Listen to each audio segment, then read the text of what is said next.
দেশের জন্য ভালো। ভাই পুকুরের পানি তো একদমই সাদা হয়ে রয়েছে, এর মধ্যে কি মাছ চাষ হবে? আরে ওনাদের তো আইডিয়া আছে, তো ওনারা যেটা ভালো মনে করে ওইটাই করুক। ভাই আমার উপরে রিস্ক দিয়ে দিয়েন না ভাই, আমি আপনাদেরকে পরামর্শ দিচ্ছি, কিন্তু আমি দায়ভার নিব না ভাই। কারণ অনেকে আছে কিন্তু পুষ্করণী দিয়ে লস হয়, বন্যা হলে পানির কারণে সব মাছ চলে যায়।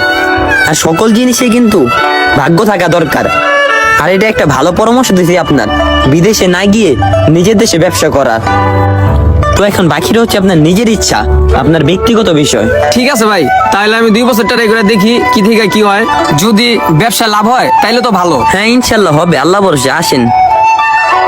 অনেকেই কাজ কাম পারে না, কিন্তু বিদেশে যে ভালো একটা টাকা ইনকাম করার জন্য পরবর্তীতে তারা সেই টাকাটা ইনকাম করতে পারে না, কারণ বিদেশে তারা ইনকাম করতে পারে যারা কষ্ট করতে পারে। আর আমরা যদি আমাদের নিজের দেশে কিছু একটা করি, সেটা কৃষি হোক বা ব্যবসা হোক, তাহলে কিন্তু আমাদের নিজের দেশে উন্নত হবে।